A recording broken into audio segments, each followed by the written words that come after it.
កដោធំអស្ចារ្យមែនតើសម្រាប់ខ្ញុំថ្ងៃហ្នឹងខ្ញុំមានគឺខ្ញុំធ្វើស្អីដែលខ្ញុំអាចធ្វើបានឲ្យអស់ពីលទ្ធភាពហើយបើសិនជាខ្ញុំមានថ្ងៃស្អែកមែនកដោអស្ចារ្យបំផុតហើយសម្រាប់ខ្ញុំបើខ្ញុំទទួលការព្យាបាលហើយនៅមិនបានជោគជ័យក៏ខ្ញុំត្រូវតែធ្វើដែរព្រោះឲ្យតែខ្ញុំមានឱកាសថាខ្ញុំព្យាបាលបានលទ្ធផលយ៉ាងណាក៏ខ្ញុំនៅតែទទួលដែរយ៉ាងហោចក៏ខ្ញុំនៅជាមួយអ្នកដែលខ្ញុំប្រាថ្នាចង់នៅជាមួយបានមួយថ្ងៃពីរថ្ងៃខ្ញុំខោនខ្ញុំចាប់ដើមរាប់ពេលវេលាមួយថ្ងៃរបស់ខ្ញុំនឹងគឺជាចង់និយាយថាវាសំខាន់យកតែមែនតើណាឲ្យតែថាខ្ញុំនៅមួយថ្ងៃស្អែកឡើងខ្ញុំដឹងថាខ្ញុំនៅមានជីវិតហើយនឹងខ្ញុំនៅនិយាយចរចាជាមួយនឹងកូនខ្ញុំបានម៉ាក់ខ្ញុំបានគ្រួសារខ្ញុំបាននឹងអ្នកសួរសុខទុក្ខគាត់នៅកន្លែងធ្វើការឬមិត្តជិតស្និទ្ធគាត់ខលទៅតាក់ទងសួរខ្ញុំបានថាបានន័យថាខ្ញុំទទួលដឹងថាខ្ញុំនៅមានថ្ងៃនឹងទៀតហើយអត់អីខ្ញុំទៅទៀតដើម្បីអ្នកនរគ្នាខ្ញុំទៅ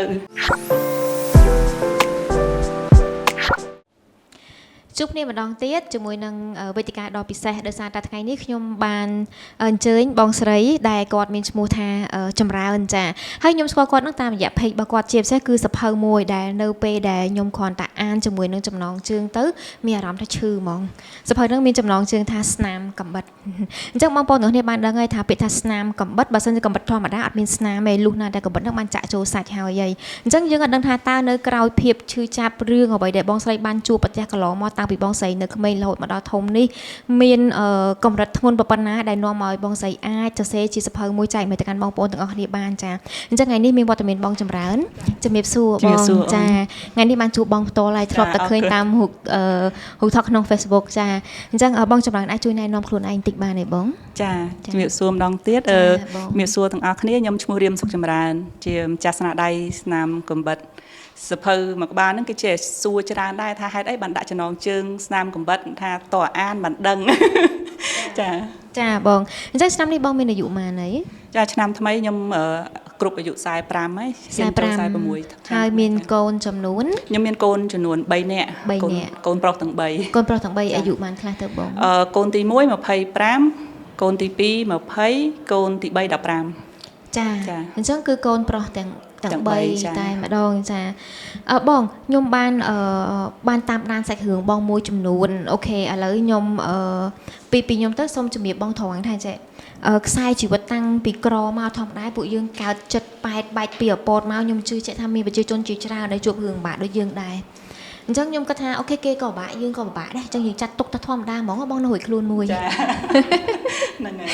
រឿងចិញ្ចឹមកូនចានរណាក៏មានកូនមែនទេបងចាចិញ្ចឹមទាំងចិត្តចិញ្ចឹមទាំងកាយការអប់រំត្រូវធានាថាឲ្យគាត់ធំឡើងដោយប្រពៃតាមកន្លងធម៌ចាអាចរស់នៅដែលជាកតាលិកមួយដ៏ល្អនៅក្នុងសង្គមនឹងគឺជាកាតព្វកិច្ចរបស់យើងអញ្ចឹងខ្ញុំគិតថានឹងជារឿងធម្មតាទៀតតែរឿងមួយទៀតដែលមិនធម្មតាយើងសើចស្រួលណាបងរឿងមួយទៀតដែលមិនធម្មតាចាប់ដើមតែល្អចារឿងមួយទៀតដែលមិនធម្មតាគឺសង្វែកបានន័យថារឿងដែលមនុស្សជាទូទៅអត់ចង់ជួបទេប៉ុន្តែគឺបងចម្រើនបានជួបនោះគឺបងមានជាមួយនឹងជំងឺមួយឈ្មោះថាមហារីកចាហើយជំងឺនេះដូចបងប្អូនទាំងអស់គ្នាបានដឹងចឹងថាគឺជាជំងឺមួយដែលកាចសាហាវហើយប្រជាជនគ្រប់គ្នាគឺខ្លាចខ្លាំងណាស់ខ្ញុំធ្លាប់បានចាំថានៅឆ្នាំ2020ឬក៏21មានមិត្តភ័ក្ដិខ្ញុំម្នាក់គាត់បានប្រាប់ខ្ញុំថាក្រសួងអង្គការសហប្រជាជាតិពិភពលោកឬមួយក៏ក្រសួងសុខាភិបាល WHO អញ្ចឹងណាបងណាដែលថាសិក្សាទៅលើ WHO ចាគេបានប្រកាស alert មួយនៅក្នុងស្រុកខ្មែរយើងថានៅក្នុងមួយឆ្នាំមានប្រជាពលរដ្ឋកើតមហារីក 10000 នាក់ក្នុងមួយឆ្នាំជារៀងរាល់ឆ្នាំហើយកាលនោះខ្ញុំស្ដាប់ហើយត្រឹមតែជាសម្លេងប៉ះតាជីឯងខ្ញុំអត់ទាន់យល់អត់ទាន់ដឹងថាជំងឺមហារីកហ្នឹងមិនទេពីព្រោះយើងអត់ទាន់ជួបខ្លួនឯងបងបានតែប្រហែលខែចាបានតែប្រហែលខែឆ្នាំ2022គឺខ្ញុំបានជួបខ្លួនឯងមែននៅពេលហ្នឹងគឺម៉ាក់ក្មេកខ្ញុំគាត់កើតជំងឺមហារីកដំណាក់កាលទី4ហើយបានប្រហែលប៉ាខ្ញុំគាត់កើតជំងឺមហារីកដែរគឺមហារីកពោះវៀនស្រាមពោះអញ្ចឹងនៅពេលដែលជួបជាមួយនឹងជំងឺមហារីកហ្នឹងទើបខ្ញុំដឹងពីផលលំបាកថាវាពិបាកប៉ុណ្ណាពិបាកប៉ុណ្ណាហ្នឹងតោះតែអ្នកជួបមិនដឹងទៀតប៉ុន្តែដល់ពិបាកជាងគេហ្មងទី1គឺថ្លៃព្យាបាលយើងមិននឹងត្រូវរកលុយមកពីណាពិបាកទី2ទៀតយើងត្រូវប្រឈមជាមួយនឹងការឈឺចាប់នៅពេលដែលយើងចាក់គីមីក្តីវះកាត់បាញ់កាំរស្មីក្អិចក្តីចឹងគឺមានផលបាក់ច្រើនមែនតើប៉ុន្តែបងតាមតួលេខមកដល់ឥឡូវខ្ញុំធ្វើ research ម្ដងទៀតទៅក្នុងមួយឆ្នាំអ្នកដែលកើតជំងឺមហារីក around 20000 នាក់ឡើងច្រើនមែនតើត្រឡប់មកបងចម្រើនវិញតើខ្ញុំអាចសុំសួរបងតិចបានទេថា ឆ្នាំណាដែលបងពិនិត្យឃើញថាបងមានជំងឺមហារីកហ្នឹង ជាក់ស្ដែងទៅបងពិនិត្យឃើញថាខ្លួនឯងមានជំងឺមហារីកហ្នឹងក្នុងអំឡុងពេលខែ8ឆ្នាំ2019 19បានន័យថាមុនកូវីដប្រហែលជា 4-5 ខែ ចាពេលខ្ញុំដឹងហ្នឹងគឺកាប់ពិតទៅខ្ញុំត្រូវដឹងលឿនជាងហ្នឹងទៀតប៉ុន្តែដោយសារខ្ញុំប្រហែសខ្លួនឯងខ្ញុំគិតថាវាអត់ខ្ញុំស្ទាបប៉ះដុំនឹងដែរប៉ុន្តែខ្ញុំគិតថាវាអត់ឈឺចាប់វាអត់មានអីផលរំខានអីហើយខ្ញុំខ្លួនឯងនិយាយទៅប្រហែសរឿងឆែកសុខភាពផ្នែកសដនហ្នឹងខ្ញុំឆែកតែស្បូនហើយនឹងសុខភាពទូទៅដូចថាចន្លោះជាចន្លោះអត់ទៀងទាត់ហើយមិត្តភ័ក្តិគាត់ណែនាំឲ្យទៅឆាប់ទៅឆែកទៅមើលដែរអាងថាអត់អីហើយនឹងរវល់លេសសំខាន់ជាងគេគឺរវល់ហ្មងដល់ទៅពេលខ្ញុំបានទៅពិនិត្យវាអូសរហូតដល់ខែ8បានខ្ញុំទៅពិនិត្យហើយខែ8ហើយភ្លាមទៀតអត់ទាន់រកវិធីព្យាបាលភ្លាមទៀតទល់ទៅឆ្លងប្រទេសទៅប្រទេសថៃហ្នឹងទល់ខែ10ខែ11បានខ្ញុំបានចាប់ដើមព្យាបាលវាអូសរៀងចង់កន្លះឆ្នាំដែរជិតកន្លះឆ្នាំដែរចាបងអារម្មណ៍បងនៅពេលដែលពិនិត្យឃើញថាខ្លួនឯងកើតជំងឺមហារីកភ្លាមតើនរណាគេម្នាក់ដែលបងនឹកឃើញមុនគេជាក់ស្ដែងពេលហ្នឹងទៅពេលដែលឃើញថាមានលទ្ធផលពិនិត្យចេញមកថាខ្លួនឯងមានជំងឺមហារីកហ្នឹងពេទ្យគាត់បានណែនាំឲ្យយើងហ្នឹងទៅរកពេទ្យជំនាញភ្លាមដែរហើយខ្ញុំអត់ជឿខ្លួនឯងនៅដូចថាចង់វែងបាត់សតិផ្លែតអារម្មណ៍មុនគេខ្ញុំថាជំងឺមហារីកចុះបើជំងឺមហារីកខ្ញុំធ្លាប់ឮប៉ុន្តែខ្ញុំអត់ដឹងទេប៉ុន្តែខ្ញុំធ្លាប់ឮថាជំងឺហ្នឹងវាកាចហើយតែអ្នកកើតជំងឺហ្នឹងភាគច្រើនស្លាប់ហើយនឹងដឹងរយៈពេលថាมันមានរយៈពេលវែងទេសម្រាប់រស់នៅឬក៏បន្តព្យាបាលហើយពេលហ្នឹងខ្ញុំទៅជាក់ដៃជាក់ជើងហើយស្អីដែលខ្ញុំគិតឃើញភ្លាមមុនគេដល់គ្រាន់គេប្រាប់ថាខ្ញុំជាអ្នកជំងឺមហារីកហ្នឹងខ្ញុំនឹកឃើញមុនគេកូនទាំង3របស់ខ្ញុំគិតច្រើនណាពេលហ្នឹងសញ្ញាសួរពេញក្បាលរហូតដល់ខ្ញុំរកចម្លើយខ្លួនឯងឃើញបន្ទាប់មកទៀតបានខ្ញុំនឹកឃើញដល់ប៉ាម៉ាក់ខ្ញុំដែលគាត់ចាស់ជរាហើយបន្ទាប់ខ្ញុំនឹកឃើញអ្នកបន្ទាប់ជុំវិញខ្លួនយើងហើយចេះតែរបៀបទៅថាអាវិសាលភាពនៃការដែលយើងបារម្ភហ្នឹងគឺទៅជាបារម្ភអ្នកដែលនៅពាក់ព័ន្ធនឹងជីវិតយើងច្រើនជាងខ្លួនយើងថាខ្ញុំត្រូវដោះស្រាយបែបណាកុំឲ្យពួកគាត់មកដឹងរឿងហ្នឹងហើយខ្ញុំដោះស្រាយបែបណាដើម្បីឲ្យខ្ញុំហ្នឹងបាននៅមើលថែពួកគាត់ហើយនឹងជួយសម្រេចគោលដៅរបស់កូនខ្ញុំហ្នឹងឲ្យបានវែងឆ្ងាយជាងនឹងទៀតដែលខ្ញុំពីមុនមកខ្ញុំអត់គិតរឿងហ្នឹងថាខ្ញុំនឹងអស់ពេលនៅធ្វើស្អីគ្រប់យ៉ាងដើម្បីពួកគាត់ទៀតអញ្ចឹងណាអញ្ចឹងគិតឃើញមុនគេខ្ញុំគិតឃើញកូនតែខ្ញុំនៅជាមួយកូនខ្ញុំផ្ដល់ស្អីឲ្យកូនបានបន្តទៀតនឹងបានយូរប៉ុណ្ណាហើយពេលខ្ញុំអត់នៅតើពួកគាត់រួចរាល់ហើយនៅសម្រាប់ខ្លួនគាត់តទៅថ្ងៃមុខទៀតអីចឹងណាចាបងខ្ញុំជឿជាក់ថាពេលហ្នឹងប្រហែលជាបងតក់ស្លុតខ្លាំងណាតក់ស្លុតខ្លាំងប៉ុន្តែបងប្រើរយៈពេលប្រហែលថ្ងៃដើម្បីអាចថាយើងព្រមទទួលថាអូខេទៅព្យាបាលរយៈពេលដែលខ្ញុំត្រូវចាប់ដើមទទួលការព្យាបាលហ្នឹងខ្ញុំប្រើរយៈពេលថ្លឹងថ្លែងទៅវិញទៅមកច្រើនដោយសារតែនិយាយឲ្យដោយស្មោះត្រង់ទៅគឺវាពាក់ព័ន្ធនឹងរឿងថវិកាចារឿងលុយហ្មងចារឿងលុយរឿងការងារខ្ញុំគិតថាបើសិនខ្ញុំកើតជំងឺហ្នឹងខ្ញុំទទួលព្យាបាលហ្នឹងរយៈពេលវែងតែខ្ញុំនឹងអាចបាត់បង់ការងារហ្នឹងទេបើសិនខ្ញុំបាត់បង់ការងារតែខ្ញុំត្រូវប្រឈមនឹងជីវភាពរបស់ខ្ញុំហើយនឹងការរៀនសូត្ររបស់កូនខ្ញុំហ្នឹងយ៉ាងម៉េចទៀតហើយគ្រួសារខ្ញុំគិតច្រើនមែនទែនហើយអ្នកដែលខ្ញុំប្រាប់លទ្ធផលថាខ្ញុំមានជំងឺហ្នឹងមុនគេហ្នឹងគឺមិត្តភ័ក្ដិខ្ញុំម្នាក់ដែលគាត់ជំរុញឲ្យខ្ញុំទៅមើលដុកដានឲ្យខ្ញុំទៅមើលហ្នឹងហើយនឹងគ្រួសារខ្ញុំប្រាប់តែពីរអ្នកហ្នឹងឯងហើយខ្ញុំប្រាប់ថាកុំតន់និយាយប្រាប់អ្នកណាទាំងអស់ខែលើយើងមានជំរើសអីល្អដើម្បីកុំឲ្យគ្រួសារគាត់ដឹង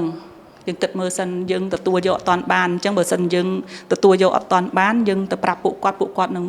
វីវជាងយើងទៀតអញ្ចឹងខ្ញុំលាក់រហូតដល់ខ្ញុំទៅលាក់ពីខែ8រហូតដល់ខែ10ខ្ញុំបានបញ្ជាក់លទ្ធផលម្ដងទៀតពីប្រទេសថៃមកបានខ្ញុំដាច់ចិត្តអញ្ជើញប៉ាម៉ាក់មកជុំគ្នាប្អូនហើយនឹងអ្នកក្រុមការងារចិត្តស្និទ្ធទាំងអស់មកជុំគ្នាដើម្បីនិយាយប្រាប់លទ្ធផលហើយថាផែនការបន្ទាប់ទៅមុខទៀតធ្វើអីចឹងណាចារយៈពេលមើលខែ8 9ខែ10 3ខែចាខ្ញុំចាំអារម្មណ៍ខ្ញុំមួយនៅពេលដែល កាលហ្នឹងគ្រូសាខ្ញុំជូនម៉ាក់ក្មេងទៅថៃហើយលទ្ធផលគាត់តែប្រាប់ថាម៉ាក់កើតជំងឺមហារីកបេះដូងខ្ញុំធ្លាក់ក្ដុកពេលហ្នឹងគឺខ្ញុំឡើងអស់កម្លាំងឈរហ្មងបងអង្គុយចុះខ្ញុំពងឈរអង្គុយចុះហើយឡើងមានអារម្មណ៍ថាបាក់ដូចថាចុះទ្រាំបងខ្លួនឯងដែលមានអារម្មណ៍ថាអ្នកទទួលអាហ្នឹងហ្មងតើបងមានអារម្មណ៍ម៉េចខ្ញុំចេះសម័យខ្លួនឯងថាបើសិនថ្ងៃណាមួយខ្ញុំពិនិត្យទៅហើយខ្ញុំឃើញជំងឺមហារីកដែរខ្ញុំប្រាប់ខ្លួនឯងថាខ្ញុំនឹងមិនសក់ទេខ្ញុំនឹងមិនរន្ធត់ទេខ្ញុំនឹង well prepare ហ្មងខ្ញុំនឹងរៀបចំថាបើសិនថ្ងៃណាមួយខ្ញុំកើតជំងឺនឹងដែរខ្ញុំនឹងរឹងមាំក្នុងការទទួលវាហើយពីព្រោះមានបងចម្រើនមួយមានមិត្តភក្តិបងប្អូនជាច្រើនដែលជួបជំងឺនឹងដែរហើយគាត់បានប្រឈមជាមួយនឹងជំងឺនឹងយ៉ាងមុតមាំហើយក្លាហានមែនតើជាក់ស្ដែងសម្រាប់បងផ្ទាល់ហ្មងអារឿង shock រឿងអីហ្នឹងវាកើតប៉ុន្តែវាអត់តន់ប៉ះខ្ញុំខ្លាំងរហូតដល់ខ្ញុំហ្នឹងវាបាត់សតិភ្លាមឬក៏ទទួលអាផលប៉ះពាល់ហ្នឹងខ្លាំងបុកមកខ្លាំងភ្លាមឯងដូចជាក់ស្ដែងខ្ញុំដឹងចឹងហើយខ្ញុំនៅឆ្លេឆ្លារកវិធីរកច្រកចេញរកកន្លែងដែលត្រូវទៅមើលបន្ថែមបញ្ជាក់2 3កន្លែងសិនអីចឹងនៅរឹងមាំឡើយតែដល់ពេលនៅទៀតលទ្ធផលចេញពីថៃមកហ្នឹងគឺគេឲ្យយើងមកយើង check ទាំងអស់លទ្ធផលឃើញហើយអូខេអត់បញ្ហាអីធ្ងន់ធ្ងរតែអ្វីដែលយើងរងចាំគឺរងចាំលទ្ធផលជ្រឹបសាច់ចា៎លទ្ធផលជ្រឹបសាច់ហ្នឹងគេថា2អាទិត្យអញ្ចឹងខ្ញុំអត់អាចរងចាំដល់2អាទិត្យទេខ្ញុំត្រូវបកមកធ្វើការសិនចា៎អញ្ចឹងលទ្ធផលចេញមកក៏ផ្ញើអ្នកបកប្រែគាត់ផ្ញើមកប៉ុន្តែអត់ផ្ញើមកខ្ញុំផ្ទាល់ទេផ្ញើទៅមិត្តភក្តិខ្ញុំអ្នកដែលគាត់ទទួលលទ្ធផលខ្ញុំហ្នឹងគាត់អ្នក shock មុនខ្ញុំគាត់យំគាត់អារម្មណ៍របស់គាត់ថាទទួលយកពេលហ្នឹងវាមុនយើងគាត់ទាំងអស់គ្នាប្រហែលអ្នកដែលចិត្តស្និទ្ធរបស់ខ្ញុំហ្នឹងគាត់ហៅគ្រួសារខ្ញុំនៅកន្លែងធ្វើការមកជជែកគ្នាថាត្រូវយកព័ត៌មានហ្នឹងមកបញ្ជាក់ប្រាប់ខ្ញុំយ៉ាងម៉េចដើម្បីកុំឲ្យខ្ញុំហ្នឹងshock ខ្លាំងប៉ះពាល់អារម្មណ៍ខ្លាំងហើយឲ្យខ្ញុំនឹងព្រមទទួលទៅព្យាបាលបន្ទាន់ព្រួយពេទ្យណាត់បន្ទាន់ឲ្យទៅវិញហើយព្រោះលទ្ធផលហ្នឹងគឺលទ្ធផលមហារីកជាក់ស្ដែងត្រូវតែត្រឡប់ទៅទទួលការប្រឹក្សាយោបល់ហើយនឹងទទួលការព្យាបាលលឿនកាលណាល្អកាលហ្នឹងពួកគាត់អ្នករៀបចំធ្វើម៉េចឲ្យមកជួបខ្ញុំប្រាប់ខ្ញុំឲ្យខ្ញុំទទួលយករឿងនឹងបានពេលមកប្រាប់ខ្ញុំអត់យំទេហើយតែពេលដែលខ្ញុំរងចាំហ្នឹងរយៈពេលពីមួយថ្ងៃទៅមួយថ្ងៃខ្ញុំរងចាំថាលទ្ធផលមកគឺដឹងអត់អីទេខ្ញុំប្រាប់ខ្លួនឯងអញ្ចឹងលទ្ធផលមកដឹងតែអត់អីហើយខ្ញុំអត់អាចកើតជំងឺមហារីកទេខ្ញុំអត់មានបញ្ហាអត់ដែលមានបញ្ហាអីអត់ដែលមានបញ្ហាដល់ថ្នាក់ត្រូវមានជំងឺមហារីកខ្ញុំអត់ជឿទេខ្ញុំអត់ជឿដាច់ខាតថាខ្ញុំកើតជំងឺហ្នឹងពេលដែលមិត្តភក្តិប្រាប់ហើយទៅ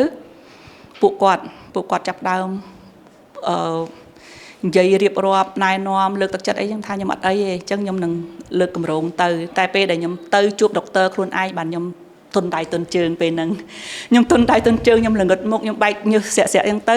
អ្នកបកប្រែហើយនឹងពេទ្យគាត់លួងគាត់ចាប់ដៃហើយគាត់លួងគាត់និយាយប្រាប់ពីលទ្ធផលគាត់បញ្យល់មួយលម្អិតនៅលើ screen ហ្នឹងពីសាច់ដែលវិភាគហ្នឹងឃើញដំណាក់ការ1 2 3 4 5អញ្ចឹងគាត់ក៏ណែនាំប្រាប់ពីវិធីព្យាបាលមានដំណាក់ការទី1ទី2ទី3ទី4អញ្ចឹងគាត់ណែនាំច្រើនណាស់ហើយគាត់ប្រាប់មួយក៏ដែលគាត់លើកកម្លាំងចិត្តឲ្យខ្ញុំនឹងតស៊ូនឹងគាត់ថាម៉ាដាមកុំបារម្ភព្រោះម៉ាដាមមកតាន់ពេលអាចនៅមានឱកាសព្យាបាលសម្ដីគាត់កន្លែងនោះធ្វើឲ្យខ្ញុំមានអារម្មណ៍ថាបើខ្ញុំទទួលការព្យាបាលហើយនៅមិនបានជោគជ័យក៏ខ្ញុំត្រូវតែធ្វើដែរព្រោះឲ្យតែខ្ញុំមានឱកាសថាខ្ញុំព្យាបាលបានលទ្ធផលយ៉ាងណាក៏ខ្ញុំនៅតែទទួលដែរយ៉ាងហោចក៏ខ្ញុំនៅជាមួយអ្នកដែលខ្ញុំប្រាថ្នាចង់នៅជាមួយបានមួយថ្ងៃពីរថ្ងៃខ្ញុំខោនខ្ញុំចាប់ដើមរាប់ពេលវេលាមួយថ្ងៃរបស់ខ្ញុំនឹងគឺជាចង់និយាយថាវាសំខាន់យកតែមែនតើណាចឹងឲ្យតែថាខ្ញុំនៅមួយថ្ងៃស្អែកឡើងខ្ញុំដឹងថាខ្ញុំនៅមានជីវិតហើយនឹងខ្ញុំនៅនិយាយចរចាជាមួយនឹងកូនខ្ញុំបានម៉ាក់ខ្ញុំបានគ្រួសារខ្ញុំបាននឹងអ្នកសួរសុខទុក្ខគាត់នៅកន្លែងធ្វើការឬមិត្តជិតស្និទ្ធគាត់ខលទៅតាក់ទងសួរខ្ញុំបានថាបានន័យថាខ្ញុំទទួលដឹងថាខ្ញុំនៅមានមួយថ្ងៃនឹងទៀតហើយអត់អីខ្ញុំទៅទៀតដើម្បីអ្នកទាំងអស់គ្នាខ្ញុំទៅចាពេលហ្នឹងបងប្រហែលជាអាយុប៉ុន្មានកាលហ្នឹងខ្ញុំអាយុ39ចូល39ឥឡូវនេះខ្ញុំពង39អញ្ចឹងconsider ចាត់ទុកថាបើសិនជាខ្ញុំជាបងនៅក្មេងណាតែយើងត្រូវប្រឈមមុខជាមួយនឹងជំងឺបែបហ្នឹងហើយបែរគេទៅអង្គុយរាប់ថ្ងៃវិញចារាប់ថ្ងៃតែឥឡូវខ្ញុំអត់រាប់ថ្ងៃទេតែខ្ញុំក៏ដឹងថាខ្លួនឯងអាចរស់នៅបានប្រហែលខែប្រហែលឆ្នាំទៀតដែរចាអារម្មណ៍បងពេលហ្នឹងជាអ្នកម្ដាយមានកូន3នាក់ប្រ ប្រឈមមុខជាមួយជំងឺបែបហ្នឹងហើយអារម្មណ៍បែបនេះពិបាកបងណោះពិបាក បងខ្លាំង អាចប្រាប់ខ្ញុំតិចបានទេថាអ្វីដែលជាកត្តាសំខាន់ដែលបងអាចឈរជើងអាចប្រយុទ្ធជាមួយនឹងជំងឺមួយនេះបានមកដល់សប្តាហ៍នេះតើកត្តាអ្វីដែលសំខាន់សម្រាប់បងជាងគេសម្រាប់បងធ្លាប់និយាយចែកម្លែកបញ្ហានឹងដែរថាខ្ញុំរកឃើញ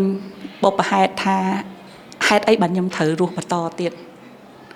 ចាខ្ញុំនៅរស់បន្តដើម្បីអីមានន័យអី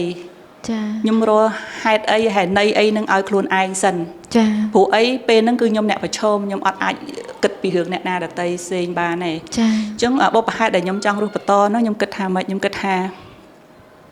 ខ្ញុំកើតមកក្រហើយតម្រាំដល់ពេលនេះខ្ញុំអាចចាត់ទុកបានថាខ្ញុំរស់នៅក្នុងជីវភាពមួយមិនពិបាកពេកទេប៉ុន្តែខ្ញុំមិនទាន់អស់បំណុលចាហើយកូនខ្ញុំរៀនអត់ទាន់ចប់ចាឪពុកម្ដាយចាស់ជរាខ្ញុំអត់ទាន់បានតបស្នងសងគុណអីគាត់ទេចាអញ្ចឹងបើសិនជាខ្ញុំព្យាយាមខ្លួនឯងថែខ្លួនឯងតស៊ូជាមួយនឹងជំងឺនឹងបានយូរប៉ុណ្ណាខ្ញុំនឹងធ្វើអីដែលខ្ញុំអត់ទាន់បានធ្វើនេះទៅដល់ពួកគាត់ឲ្យបានកាន់តែច្រើនតែតាមតែអាចខ្ញុំធ្វើបានចាខ្ញុំប្រឹងហ្នឹងគឺដើម្បីឲ្យតបស្នងទៅម៉ាក់ប៉ាតបស្នងទៅមនុស្សដែលជាទីស្រឡាញ់តែគាត់ព្យាយាមលើកទឹកចិត្តជំរុញឲ្យនៅជាមួយយើងពេលដែលយើងមានបញ្ហាលំបាកទាំងអស់ហ្នឹងហើយជាពិសេសកូនខ្ញុំចង់ឲ្យកូនខ្ញុំគាត់មានឱកាសបានរៀនចប់គ្រប់គ្នាហើយគាត់ចាប់គោលដៅជីវិតរបស់គាត់រៀងខ្លួនខ្ញុំចង់ឃើញថាគាត់អាចឈរជើងនៅលើផែនដីហ្នឹងដោយមិនមានខ្ញុំនៅជាមួយគាត់ក៏គាត់ឈរបានដែរចាអញ្ចឹងបុព្វហេតុរបស់បងទាំងអស់ដែលធ្វើឲ្យបងខំប្រឹងតស៊ូហ្នឹងគឺដើម្បីមនុស្សជុំវិញខ្លួនទាំងអស់ចាកាលប៉ុន្តែខ្ញុំស្ដាប់ហើយខ្ញុំមានអារម្មណ៍មួយថាបងដូចជាមិនខ្លាចក្នុងការចាក់ចេញពីពិភពលោកមួយនេះទេបងពេលដែលនិយាយដោយស្មោះត្រង់ទៅពេលដែលជួបរឿងហ្នឹងហើយពេទ្យប្រាប់ថាបងនៅព្យាបាលបានទោះថាមិនបាន 100% ក៏កម្រិតខ្ញុំអាចទទួលលទ្ធផលដែលមើលទាន់ពេលនេះគឺខ្ញុំអាចនៅមានឱកាស70ទៅ 80% ក្នុងការព្យាបាលបានឲ្យតែខ្ញុំនេះប្រឹងប្រែងសហការជាមួយពេទ្យឲ្យបានល្អថែខ្លួនកុំឲ្យមាន stress ហើយនឹងព្យាយាមគ្រប់លក្ខខណ្ឌដែលពេទ្យប្រាប់នឹងឲ្យថែខ្លួនយើងបានល្អលទ្ធផលអាចទៅដល់ 70-80% ប៉ុន្តែកាលហ្នឹងគាត់ប្រាប់ទៀតថាបើសិនជាខ្ញុំយឺតតែ2ខែដែលយើងអត់ដឹងខ្លួនណាបើយើងប្រហែសទៅអត់តាន់ហើយអត់តាន់ទៅរកផ្លូវរកវិធីជាបានហ្នឹងតែ2ខែទៀតទេមេរោគហ្នឹងវាចូលដល់កូនកដោក្នុងក្រុមคลิกអីបើមេរោគហ្នឹងរយៈពេល2ខែហ្នឹងវាអាចបែកពេលណាមេរោគហ្នឹងបែកហើយវានឹងនាំគេហៅពាក្យភាសាបច្ចេកទេសគេច្រើនតែតែគាត់អ្នកបកប្រែគាត់บอกថាដុំករោគវាជាដុំករោគហ្នឹងវានាំកោសិកាមហារីកហ្នឹងបែកទៅពេញកោសិកាក្នុងខ្លួនយើងផ្សេងអាចមានសួតមានថ្លើមមានចូលទៅក្របឈាមឬក៏កន្លែងផ្សេងធ្វើឲ្យពិបាកក្នុងការព្យាបាលព្រោះយើងព្យាបាលតែគោលដៅតែមួយម៉េះអ្នកជំងឺនៅទប់ទល់អត់ជាប់ផងចុះតម្រាំតែវាបែកទៅកោសិកាផ្សេងទៀតអញ្ចឹងខ្ញុំច្បាស់ជាអត់មានឱកាសរកឃើញថា 70% ឬ 80% នៅវាអាច50 ឬក៏ less than 50 អញ្ចឹងទៅខ្ញុំគិតថាអូខេបើពេទ្យថាឲ្យពលឺសង្ឃឹមរបស់ខ្ញុំប៉ុណ្ណេះហើយខ្ញុំនឹងសហការមួយពេទ្យតស៊ូហើយខ្ញុំធ្វើបានបណ្ណាយកប៉ុណ្ណឹងខ្ញុំអត់វាថយទេតែបើសិនជាឧទាហរណ៍ខ្ញុំមិនស្លាប់នឹងជំងឺមហារីកខ្ញុំក៏គង់តែស្លាប់នឹងរឿងអីផ្សេងដែរចឹងហើយបានខ្ញុំគិតថាខ្ញុំរួចរាល់ក្នុងការចាប់ដើមសហការជាមួយពេទ្យហើយចាអញ្ចឹងនៅក្រោមបុព្វហេតុមួយដែលបងព្យាយាមកសាងក្តីសង្ឃឹមឲ្យខ្លួនឯងនឹងដែលធ្វើឲ្យបងអាចប្រឈមមុខមកដល់សប្តាហ៍ថ្ងៃហ្នឹងហើយខ្ញុំជឿជាក់ថាបុព្វហេតុដែលសំខាន់ជាងគេហ្នឹងគឺបងមើលឃើញក្តីស្រឡាញ់របស់បងធំចំពោះកូនពុកម្ដាយប្តីហើយនឹងបងប្អូនជុំវិញខ្លួនបងពីព្រោះខ្ញុំអាចអានចិត្តបងដាច់ខ្ញុំគិតថាបើខ្ញុំជាបងប្រហែលជាខ្ញុំក៏មិនចង់ធ្វើខ្លួនឯងឲ្យទុនជ្រាយឲ្យពិបាកចិត្តឲ្យគេមកពិបាកជាមួយយើងដែរមែនទេបងចាពីព្រោះនេះចាប់ដើមរាប់ថ្ងៃហ្នឹងអញ្ចឹងបើសិនជាមួយថ្ងៃដែលរស់នៅនឹងប្រឹងឲ្យល្អបំផុតហើយធ្វើឲ្យមនុស្សជុំវិញខ្លួនយើងសប្បាយចិត្តហ្នឹងគឺ the best ល្អបំផុតហើយខ្ញុំមិនមែនអត់មានពេលទុនជ្រាយទេជាក់ស្ដែងទៅខ្ញុំមានពេលទុនជ្រាយចាតែស្អីដែលអាចដាស់សតិខ្ញុំបានគឺខ្ញុំខ្លួនឯងខ្ញុំតែងតែប្រាប់ខ្លួនឯងហើយលើកទឹកចិត្តខ្លួនឯងមុននឹងទៅលើកទឹកចិត្តអ្នកដទៃជាទម្លាប់របស់ខ្ញុំតាំងពីខ្ញុំមិនទាន់កើតជំងឺនឹងមកម្លេះបើសិនជាខ្ញុំមិនរឹងមាំខ្ញុំអាចឈរបាននៅចំណុចដែលខ្លួនឯងកំពុងតែឈរហើយចែកម្លែកក្តីស្រឡាញ់ឬក៏ការហួងហែងការពារទៅដល់មនុស្សជាទីស្រឡាញ់ជុំវិញខ្លួនឯងបើសិនជាខ្ញុំខ្សោយ ខ្ញុំអត់អាចឲ្យអីដែលខ្ញុំមានទៅគេផងហ្នឹងអញ្ចឹងតើខ្ញុំនឹងខ្លួនឯងនឹងរឹងមាំសិនចាដល់ពេលហើយពេលហ្នឹងគ្រប់គ្នា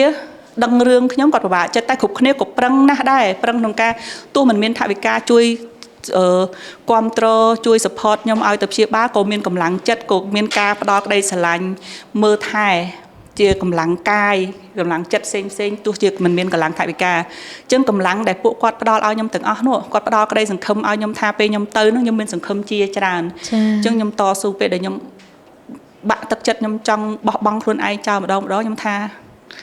ហេតុអីមិនអាត្មានិយមម៉េះចុះអ្នកដែលរងចាំយើងនោះគាត់បាក់ទឹកចិត្តមិនទៅបើសិនជាយើងនឹងខ្លួនឯងអត់ទៅថាអត់ព្យាយាមធ្វើឲ្យខ្លួនឯងរឹងមាំហើយអត់ទទួលក្តីស្រឡាញ់ពួកគាត់ទេអីដែលគាត់ខំប្រឹងប្រែងមកហ្នឹងអញ្ចឹងបើសិនខ្ញុំបោះបង់ខ្លួនឯងចោលបានន័យថាខ្ញុំអត់ស្រឡាញ់ពួកគាត់ទេចាហ្នឹងហើយកន្លែងហ្នឹងដែលខ្ញុំពេលដែលខ្ញុំជួបរឿងដែលខ្ញុំទៅមុខឡើងរួចខ្ញុំប្រាប់ខ្លួនឯងអញ្ចឹងថាមានអ្នកត្រូវការយើងច្រើនរងចាំយើងអញ្ចឹងបងក៏ងើបឡើងវិញចាងើបឡើងវិញរយៈពេលបាក់ទឹកចិត្តហ្នឹងយូរហើយបងមានដាក់ច្បាប់ទេមើលទៅការបាក់ទឹកចិត្តហ្នឹងវាអត់មានសុំច្បាប់យើងឬក៏ពេលណាសំគួរវាមកតែវាមកហើយមូលហេតុខ្លាំងដែលខ្ញុំជួបម្ដងធ្ងន់ធ្ងរហ្នឹងពេលហ្នឹងរៀងវឹកវរដែរព្រោះខ្ញុំត្រូវជាប់ lockdown ខ្ញុំត្រូវព្រមដាក់ខ្លួនឯងឲ្យជាប់ lockdownទោះដឹងថាគេនឹងបិទប្រទេសហើយតែខ្ញុំព្រមខ្លួនឯងដាក់ជាប់ខ្លួនឯងឲ្យ lockdown ដោយសារខ្ញុំត្រូវបន្ត3ដងទៀតបានចាប់គីមីខ្ញុំទើបតែចាក់គីមីបាន5ដងផ្ទុះ COVID ខ្លាំងដល់ថ្នាក់បិទ lockdown ហើយខ្ញុំគិតភ្លាមនៅប្រជុំនៅកន្លែងធ្វើការឡើយប៉ុន្តែខ្ញុំត្រូវដូរសម្បត្តិប៉ាហោះភ្លាមដែលខ្ញុំត្រៀមទៅចាក់លើកទី6ខ្ញុំទិញថាខ្ញុំទៅថ្ងៃ20ដូចជាចាក់ថ្ងៃ25ខែ3តែខ្ញុំត្រូវខែ3 2020ហើយខ្ញុំក៏ត្រូវសម្រេចចិត្តដូរបោះចោលសម្បត្តិយន្តហោះនឹងភ្លាមព្រោះសម្បត្តិយន្តហោះហ្នឹងខ្ញុំទិញទៅពីអ្នកប្អូនស្រីព្រោះខ្ញុំចាក់គីមីខ្ញុំមានប្អូនម្នាក់ទៅតាមមើលថែខ្ញុំរហូតដល់ពេលខ្ញុំសម្រេចចិត្តដោះដូរទៅប្អូនប្រុសពៅខ្ញុំគាត់ថាបងខ្ញុំជួយចេញសម្បត្តិប៉ាហោះភ្លាមហ្នឹងខ្ញុំអត់ទាន់មានបើកប្រាក់ខែក៏គ្មានលុយសល់អីក្នុងដៃទេព្រោះដំណាក់កាលខ្ញុំព្យាបាលហ្នឹងគឺគ្មានលុយសល់ក្នុងដៃទេគឺលុយចាំប្រាក់ខែចាំអ្នក support នេះនោះមកទៅគុំគ្នាទៅបានមួយជើងអញ្ចឹងទៅអញ្ចឹងយើងក៏បោះចោលសម្បត្តិប៉ាហោះ2ហ្នឹងហើយទិញសម្បត្តិប៉ាហោះភ្លាមទិញថ្ងៃហោះយប់ពេលហ្នឹងសូម្បីតែអីវ៉ាន់ដែលខ្ញុំត្រូវយកទៅទុកប្រើខ្លួនឯងហ្នឹងក៏ខ្ញុំអត់បានរៀបចំដែរខ្ញុំឲ្យប្អូនក្មេងៗនៅផ្ទះជាមួយហ្នឹងក៏រៀបចំឲ្យដល់ចុងក្រោយបំផុតអីវ៉ាន់ដែលយកទៅប្រើហ្នឹងអត់មានបានអីដែលប្រើកើតដែលយើងត្រូវសម្រាប់ពេលយូរនៅស្រុកគេមិនមែនផ្ទះយើងបន្ទប់ជួលទប់អីអត់មានអីវ៉ាន់ប្រើប្រាស់គ្រប់គ្រាន់ហើយចំពេល lockdown យើងទោះជាយើងមានលុយចង់ទិញរបស់មកយកមកប្រើក៏ពិបាកព្រោះខ្ញុំមានអារម្មណ៍ថាទីក្រុងដែលកំពុងតែវាហាត់ស៊ីវិល័យមនុស្សដើរជន់ជើងគ្នាធัวមានទេសចរច្រើនតែបែរជាខ្លាយជាទីក្រុងដោយកន្លែងទីក្រុងគេបោះចោលអញ្ចឹងក្នុងនាមខ្ញុំអ្នកជំងឺដែលស្វះស្វែងរកកន្លែងដែលអាចផ្ដល់ក្តីសង្ឃឹមឲ្យយើងថាយើងមានសង្ឃឹមភាគរយជាច្រើនបែរជាពេលហ្នឹងវឹកវរទាំងគេទាំងយើងថែមមកជំងឺដែលវាជាជំងឺដូចអាចនិយាយបានថាចាស់ពីដើមថាអាសន្នវាភ្លាមអញ្ចឹងខ្ញុំតាំងចិត្តខ្លួនឯងថាឃើញទេអ្នកឈឺមិនឈឺពេលហ្នឹងតែដល់ពេលត្រូវស្លាប់ដូចគ្នាហ្នឹងឃើញទេម្នាក់អត់កើតជំងឺមហារីកផងយើងឃើញគេខ្ចប់រាល់ថ្ងៃគឺណាត់សរាល់ថ្ងៃកន្លែងប្រទេសខ្លះប្រកាសថាអត់មានកន្លែងបញ្ចុះសពកន្លែងប្រទេសខ្លះកន្លែងបូជាសពឡើងត្រៀបជួរគ្នាអញ្ចឹងខ្ញុំខ្លួនឯងខ្ញុំថាប្រឹងទៅបានប៉ុណ្ណឹងបើថាត្រូវស្លាប់ទៅដល់ណាក៏ស្លាប់ដែរនឹងប្រាប់ខ្លួនឯងប៉ុណ្ណឹងហើយណារឹងមាំបានតាំងពីចាប់ដើមព្យាបាលរហូតដល់ចាក់លើកទី5ហើយណានៅលើកទី6ទី7ទី8ខ្ញុំនៅមានចន្លោះពេលហ្នឹងខ្ញុំបាក់ដោយសារឃើញថាលុយដែលតម្រង់នោះវាចេះខ្សោះទៅហើយអាក្នុងខ្លួននោះវាពិបាកទៅអញ្ចឹងណាគីមីធ្វើទុកខ្ញុំពិបាករៀបរាប់ហើយមានធ្លាប់ឮអ្នកដែលគាត់កើតជំងឺនឹងគាត់និយាយព័ត៌មានតគ្នាហើយយើងមើលវីដេអូច្រើនដែរតាក់ទងនឹងជំងឺព្រោះខ្ញុំអត់ឈឺហ្នឹងខ្ញុំអត់ស្រាវជ្រាវខ្ញុំអត់មើលទេតែដល់ពេលខ្ញុំឈឺខ្ញុំចាប់តាមចង់ដឹងថាអាកាសនៃការរស់ហ្នឹងវាយ៉ាងម៉េចព្យាបាលហ្នឹងយ៉ាងម៉េចហើយពេលព្យាបាលយូរហ្នឹងតើថ្នាំគីមីនិងថ្នាំឬក៏កម្មរស្មីហើយថ្នាំគ្រាប់យើងលេបហ្នឹងវាជួយអីបានប្រហែលភាគរយហើយវាប៉ះពាល់អីគេខ្លះហ្នឹងខ្ញុំបានស្រាវជ្រាវព័ត៌មានច្រើនតាក់ទងចឹងមានអ្នកខ្លះគាត់និយាយថាគាត់មានអ្នកឆ្លងដំណាក់កាលគីមីហ្នឹងរួចបានវាមិនច្រើន hay miền nẹt bong cháu tràn chiên để sao bà bạ pe nhạc khác có tha còn mình to su cho mỗi cây mi tiệt tê còn tha slap có slap từ vệ thần địa chiên slap từ tiệt bữa slap chọc mong còn để chăng ấy đây sẽ nhom tha tê nhom tới tiệt miền nẹt đẹp nhom chăm nhom chớn á nhom lại bạt bong ca nghe nhom lại bạt bong ca nghe nhom dậy chân phẹp luôn anh hồ đó là pe hái nhom tới chỉ kịch clay tha nhưng mà chẳng ai cục kia bà bạ to su mùi nhom du tiệt đấy bữa hai ở nhom chop xây cục dáng chop kịch clay mà plan chẳng á kịch coi dung mà dục tôi plư kịch bị dung hay bị bà bạ không luôn á pe kimi nó cho bị bà bạ mình tên nhom ốc luôn cho bị lơ kre tới bị tụt tắc và hai chiếc pi mai bay mai nhom tợt đó là bong ở chia sài bên nâng miền này cái nơi chặt khuôn bong ôn xây nhom quạt nhưng mà đâm thà rộng quạt bên nâng bạ mà chứ nó quạt quạt bà bạ tầng p để nơi chụp mũi dướng quạt bà bạ tầng quạt tục côn quạt bay nè nơi tè quạt bay côn bay nè tụi cầm ấy mà mơ thai nhóm hay quạt thử và chôm để bay trên bị phù sa quạt để quạt nông niêm quạt trên mặt đáy chứ stray mê tè thời chui ca nghiêu ở đây để đây quạt chụp pet mấy nhá nè chẳng quạt thử thưa ca nghiêu đạp rong chờ nông tè hay quạt tới nơi mũi dương rọp hai chẳng côn quạt nó tụi chân côn nhom tiền viên phổ bạ điệp rõ ở bên nông nia cô là bố thì bố nông côn video call tới thưa bài thưa mà hộp ai dương ná dương nghĩa uột nghĩa cho ấy chân tư nia mà chui mơ dương sắp khổ bẹp nhang tăng bị bạc này thôi được bật này nơi nông bật tục chua tôi nuôi pi nẹt bong ôn dạ pe bay khai đôi chạp cái hai mà cu nông sập bọc bạch mê bạch ba bạch côn bạch trái chứ nơi mình mong chứ đó hay covid cái nơi nóng khăng chân dương cho ngay hay pe tranh tới sam đong đong pi nẹt bong ôn pẹ mà bị choan pẹ sòm đai vậy chứ ngay cầm hai tục cái từ xa đập bay tinh nhà mà hôm mà tục nông là tôi môi nó nhằm mà tật bị tật từ xa mà đong thấy từ tập xa hay pe tê tranh bị tục nâng về tranh tới chứ mà đo tét cứ tét chua nó cứ thử đo hà cả ai để dân tranh nó từ về đằng đa đằng bay slap mê rô ấy chân từ phổ bạ tăng covid phổ bạ tăng sắp tăng cướp chân tới nhưng mà làm tha hai ấy bận nhom mà nè nó nhom thử ai cây khục kia mà phổ bạ để xa nhom ở trong ai từng ai kia phổ bạ xa nhom thế hay nơi từ nào bên chứ ai tiết đó nhưng mình phải có thay chia hay prang thử ai prang hai con slap đái chẳng rương để bạn nó viên long dương hay viên mau sụp cướp dương mà plp nó dương tăng sạch tệ toán tăng sạch tệ toán hay bên nó miên nơi nóng miên nhẹ slap luôn cho ra tiền miên nhẹ slap luôn cho đại xa bật bong ca nghe bật bong ở chip cho ra chân tới miên nhẹ slap luôn hay miền đọp tục đọp nam pol đọp tự đọp cô hay sập bọt mà tam nơi cái lạnh cái xuông này thà rọt thà ba kia đừng bài lôi ở chia cái rọt kia mình nè thưa ca hàng ấy mà nè mà ngày mà bạn chứ cái bong hai việc ha chỉ bật cái bộ bạ khăng hay nhom thay nhom cho nhom bộ bạ khăng đừng vào màn choan hay nhom mình nơi ấy khục kia bộ bạ để xa nhom thưa ấy hay nhom tăng vì tôi mà đó bên đấy nhom khai pot cứ nhom chia sầm piệt ai nè đặt tay nếu chia hướng để nhom khai nó không chỉ vật nhom hay nhom tay tập hợp luôn anh tha bảo sân trên nơi cái lại ná khai chia sầm piệt kế khai chia tụm núa có trời ai kê bà bá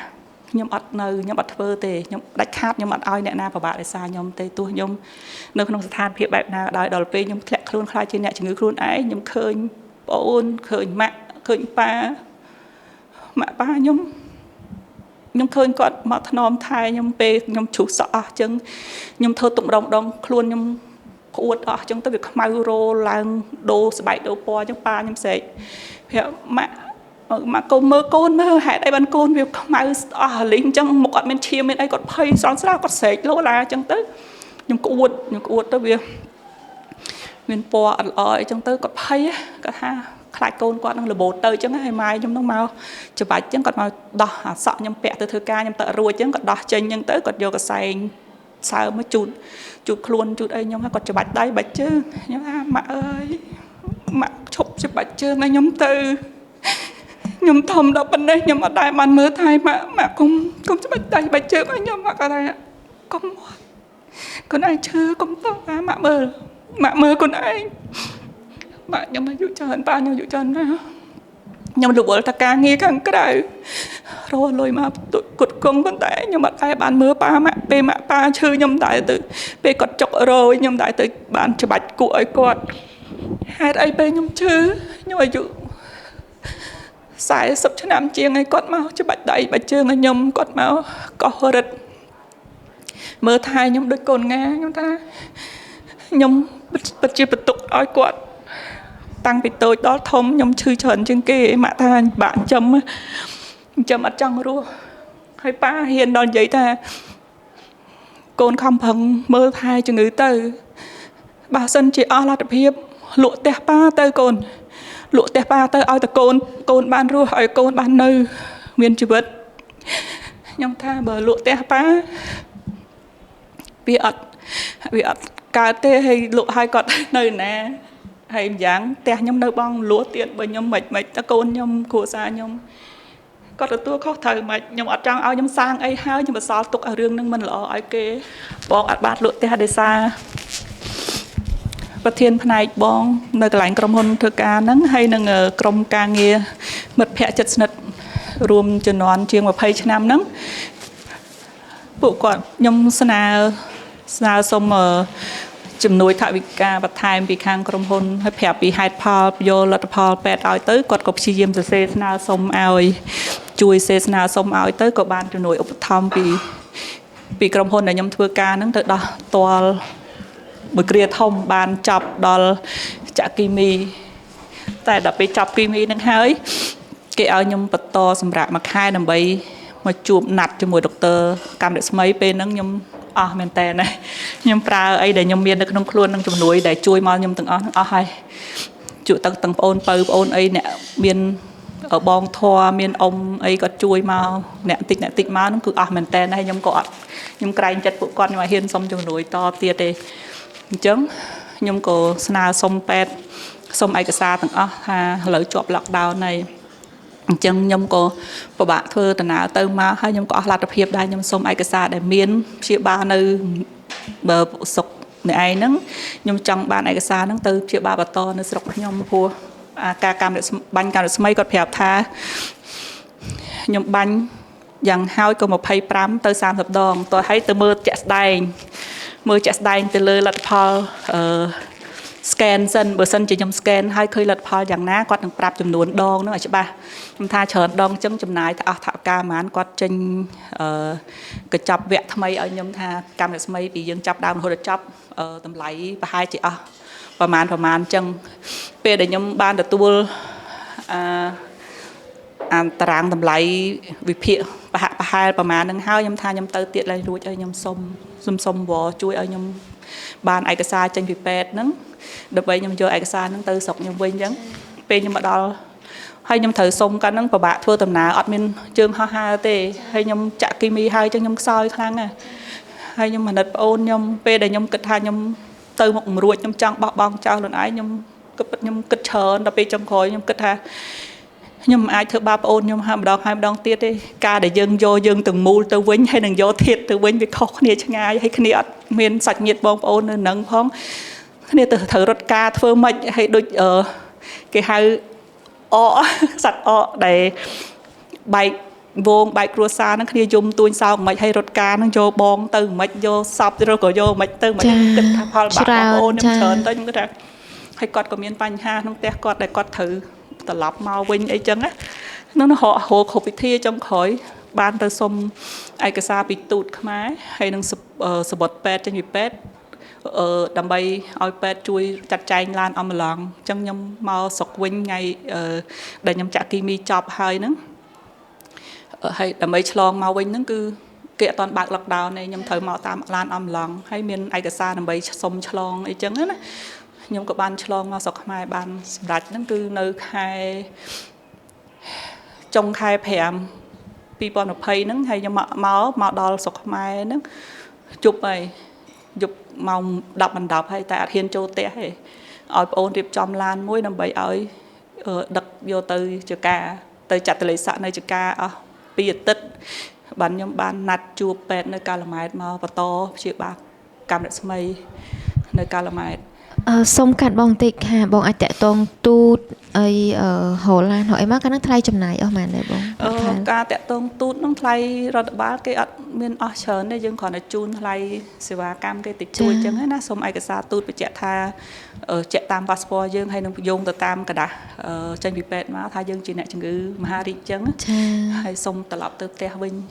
ចាយើងចំណាយតែលុយថ្លៃឡានពេទ្យហើយអញ្ចឹងតែកាលនោះថ្លានឡានពេទ្យបោះ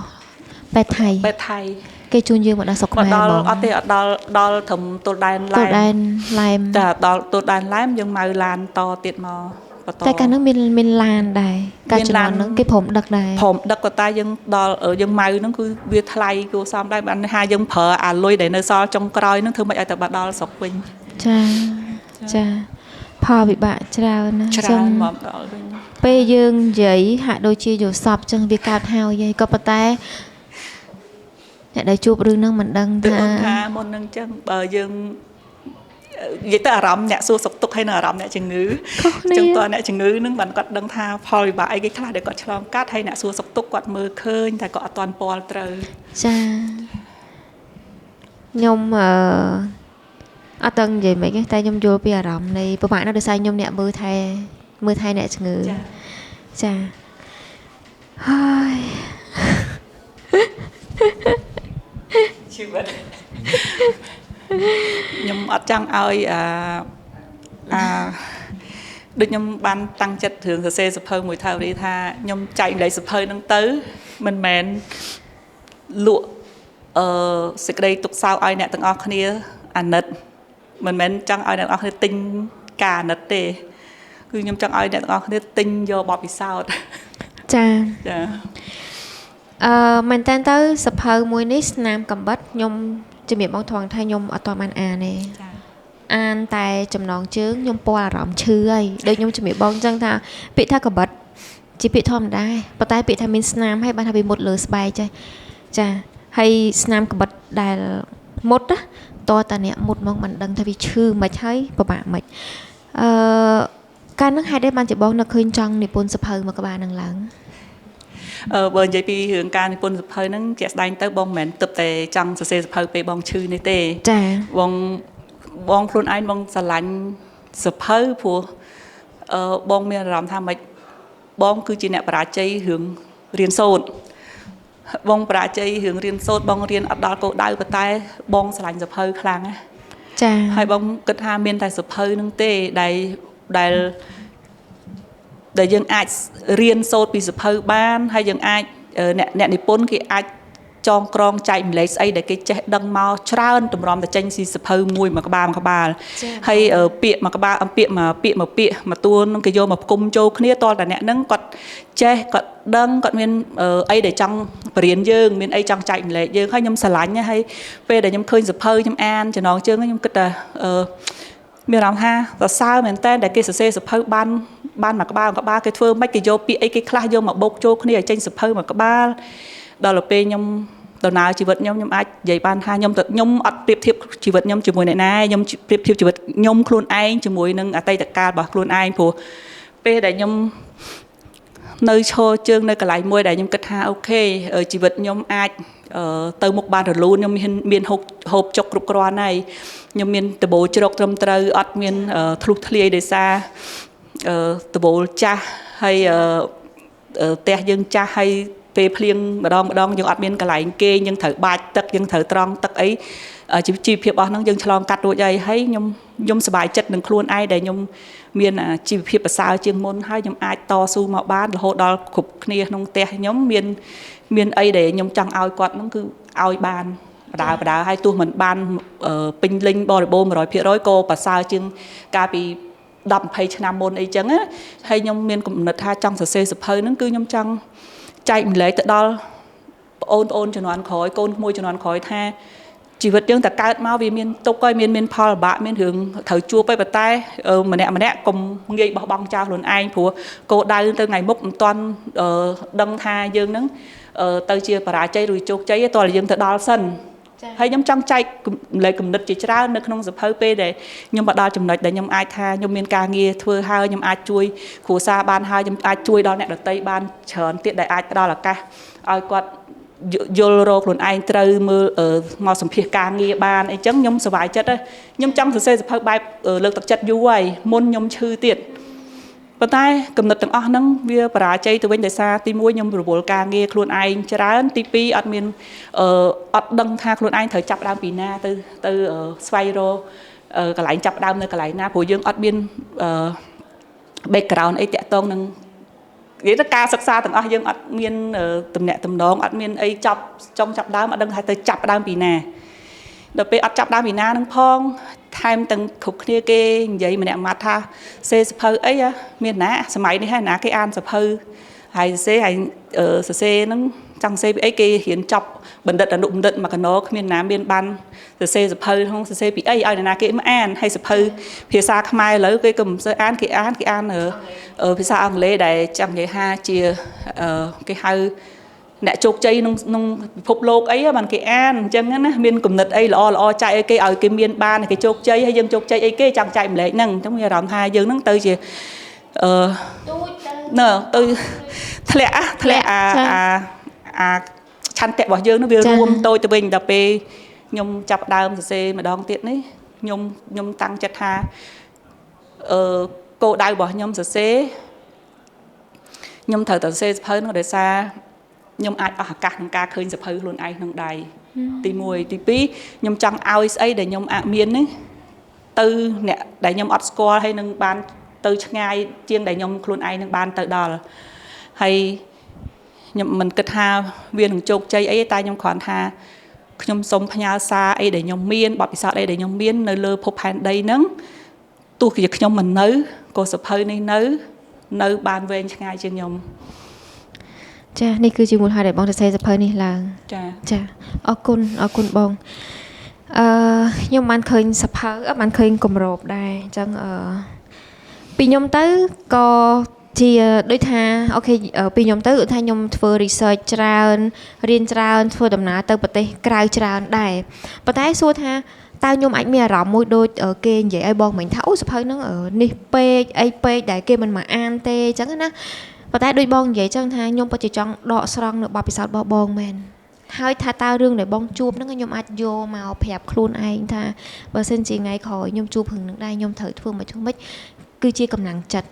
អញ្ចឹងលើកទឹកចិត្តបងថាអរគុណច្រើនចង់ឲ្យបងបន្តដំណើរនេះទៅមុខទៀតក្នុងការចែកម្លែកហ្នឹងហើយអញ្ចឹងជាចុងក្រោយតើបងមានអ្វីដើម្បីជាការចែកម្លែកទៅកាន់លោកឪពុកអ្នកម្ដាយដែលគាត់មិនមានជំងឺមហារីកដែលគាត់សុខសប្បាយប៉ុន្តែអ្នកខ្លះកំពុង stress រឿងនិយាយកូនអត់ស្ដាប់បដៅកូនអត់កើតឬមកកំពុង stress រឿង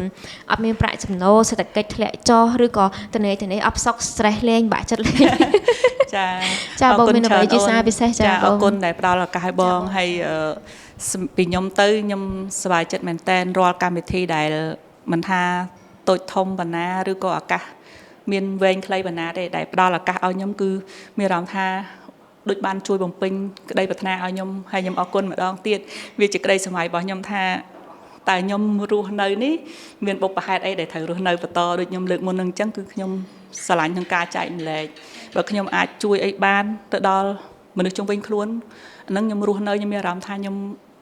ត្រេកអរនឹងវត្តមានរបស់ខ្លួនឯងដែលនៅខ្ញុំអត់ជាសម្ពាធអ្នកដតីតែខ្ញុំអាចមានឱកាសចែកម្លែកឲ្យអ្នកដតីច្រើនចឹងឱកាសខ្ញុំពីមុនខ្ញុំអត់មានទេតែឥឡូវខ្ញុំមានឱកាសទោះតិចច្រើនអីខ្ញុំធ្វើទាំងអស់ទោះអត់មានអ្នកមកសម្ភាសមកសួរខ្ញុំក៏ខ្ញុំត្រូវតែរកកំណត់ធ្វើម៉េចឲ្យខ្ញុំបានចែកម្លែកទៅតន់ខ្ញុំនៅមានឱកាសអញ្ចឹងណាហើយត្រឡប់មកឱកាសដែលអូនចង់ឲ្យបងផ្ដល់ជាសារនេះគឺមិនថាឪពុកម្ដាយដែលនៅមានសុខភាពល្អឬក៏ឪពុកម្ដាយដែលកំពុងតែមានជំងឺប្រចាំកាយអីក៏ដោយអ្វីដែលខ្ញុំចង់ចែកម្លែកហ្នឹងគឺគួរតែផ្ដល់ពេលវេលាទៅឲ្យក្រុមគ្រួសារទៅដល់កូនមិនថាកូនយើងតូចធំប៉ុណ្ណាក្នុងវ័យណាក៏ដោយក្នុងនាមជាពុកម្ដាយទាំងគេទាំងខ្ញុំគឺកូនយើងនៅតែតូចរហូតយើងនៅតែចង់ផ្ដល់ស្អីដែលយើងអាចមានសមត្ថភាពផ្ដល់ឲ្យគាត់ប៉ុន្តែកុំទម្រើសគាត់រហូតដល់គាត់ខូចខ្ញុំឃើញច្រើនមិនមែនខ្ញុំចិញ្ចឹមកូនបានល្អជាងគេទេវិធីដែលខ្ញុំចិញ្ចឹមកូន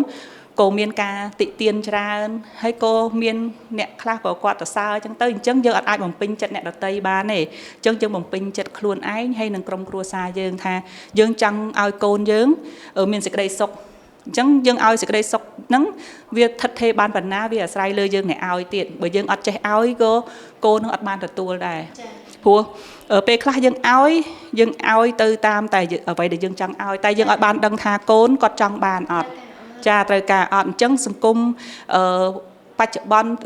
บันเพียบบ่เยื้องโยมาเอาโกนึงมาโดยเยื้องอัดบานนี่จังตัวเลยเยื้องงั้นโยลเนี่ยตัววิ่งตัวมาท่าจุ่มนอนบ่ปุเกตากุปุเกนั่งรู้ในใบไม้ได้เมียนจากได้ซอกเยื้องชียิมโยลปีเนี่ยตัววิ่งตัวมาจังย้อมให้หนึ่งโกนย้อมปุย้อมอาจจะใจเนี่ยบาลจุ่มหอบานปุโดยปุกอดหาดาวใบมวยได้กอดเตรเมียนก็ได้สลายก็จังเมียนได้กูไอ้จังยังอาโยลปีเนียบานให้ยังอาจจะเจ๊ใหญ่เนียบานยมอัดตังเริงเป๊ะได้ปัตตายยมบานทรอบใหญ่แผบโกนยมแทมะป้ากรมครัวซายังสลายโกนยังปุยังสลายห่วงไฮไทยแต่ซาให้ยังประดาลไอโกนปัตตายโกนเถิดดังทาครัวซายังอัดเมียนไอจีขนองบางไอแขวปีอาการสลายโยจะตักดักเนี่ยตัววิ่งตัวม้าให้ไอเดียยังเมียนคือยังประดาลบ้านโดยโกนเคยจังให้ปลาแม่ยัยตาอัดเมียนตรวจบรรซอลตุกใจจีเกยหมดไอโกนเตะใต้ไอเดียปุยังเอาบ้านคือเอาอยู่ไว้ได้กระปงแต่เอานึงโดยจีหมักคนไอหมักอัดบ้านเรียนจอบไปจังเอาไว้ได้หมักปรังคือหมักปรังไอโกนเรียนให้จอบหัวหมักดังท่าก้นนมไหลให้นั่งไอ้ได้สำคัญของพอดของชีวิตได้ยังถือเมียนคือยังถือเมียนจำไหนดังยังถือเมียนจำเนียนยังถือเมียนสุชีวิตทอดของการรู้ในยังโจตะขนมสังคมยังในขนมสังคมขัวซายังเจ้าให้เจ้าสมรองไอ้แต่ประกาศอัดทายังในสังคมห่างไกลเจ้าสมรองหรือกอดจังบ่าวสันเจียปกมาได้จีโดนิตาขนมครัวซาเปลี่ยนประดาให้ทาเอาเธอหรอใจมวยจอปียังอาแต่สำคัญครูนไอ้ตือปลุกในขนมสังคมห่างไกลเนอะ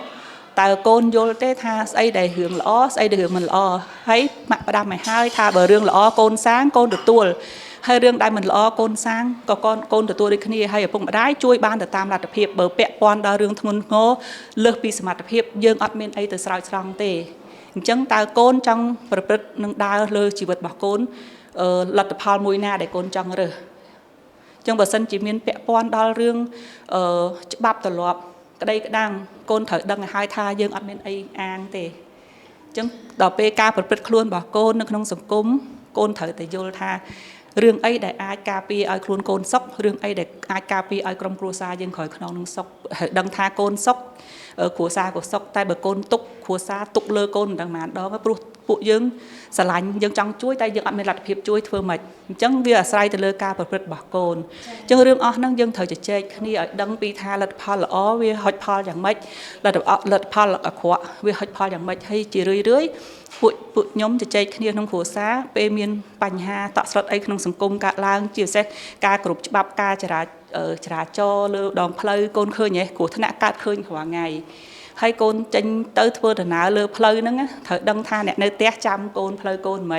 ให้สวัสดิภาพโกนเจียจมบองโกนเปียมุอดโกนกรุบฉบับจราจรอดเปผลิตผ้าโกนเถิดดังท่าเถิดลอยปันนั่งยังเถิดใจลอยปีเตะยังเลือปีไอเดียยังกลัวใจให้ยัยจ้ายังยัยบางแต่เลี้ยปียัยรวมแต่ยังอัดบันยัยดอลไอทงดอลโกนกึศท่าวิจิตรสัมเปียได้ยังยัยปีไอได้ในปัจจุบันเพียบได้ยังเคยให้ลือรวงไงไอกอดโยลปีผลิตพอลบอกกอดจังมวยเตี้ยไอ้เดี๋ยวยมจังใจมันเลยตื้อมันท่าปลาหมักมันท่าเนี่ยในลิ้วมันท่ายิ่งตื้อชีวิตยังตู้ตื้อนั่นคือยังถือปงเริงจนใบสำคัญใบสำคัญนั่นคือเจียวขุบนี้อาจเฟื่อต่บ้านต่างมันท่าใบนาแต่ตีมวยสกปรกเลยกายตีปีสกปรกเลยจัดตีใบสกปรกให้รายวัตถุจังขุบนี้ขนมโลกนั่นคือจูบดึกนี้แต่สำคัญยังในขนมกลมรัดมวยนาได้ยังอาจเฟื่อต่บ้านจ้าจังตัวอันนี้เธอทายใบหนึ่งบ้างเนาะใบหนึ่งสำคัญเป็นอยากคลาทาสกปรกให้รายวัตถุสำคัญนะปัวลอยจีบบอกกลายคลูนมองตาบอดลอยบะน้องคลูนจังเลยบะน้องคลูนนะเวียเศรษฐกิจนะเวียแมนแต่ยังมันในไอ้นี่คือวิภพโลกจังยังคลูนไอ้ก็ทายเอาไว้ได้ยังไอ้เตอร์รุ่ยยังกึศประมาณครูนไอ้ไอ้ซ้อมหรือโมมให้จึงเรียนแต่ตัวโปรมทายังรู้ในจึงสกในบุปผาหนึ่งเรียนโปรมเป็น យើងយកខ្លួនយើងទៅប្រៀបធៀបមួយគេយកខ្លួនឯងប្រៀបធៀបនឹងស្អីដែលខ្លួនឯងចង់បានលើសមត្ថភាពវាជាគ្រឿងទុកវិញទេបើយើងអត់ព្រមជាមួយសមត្ថភាពខ្លួនឯងយើងកើតទុកអញ្ចឹងសុខភាពផ្លូវកាយក៏សំខាន់ផ្លូវចិត្តក៏សំខាន់ហិរញ្ញវត្ថុក៏សំខាន់អញ្ចឹង3ហ្នឹងបើសិនជាយើងខ្វះមួយណាគឺកើតទុកដូចគ្នាចាអនុសាសន៍មួយទៀតបបងចុងក្រោយឲ្យតែមានថ្ងៃស្អែកចា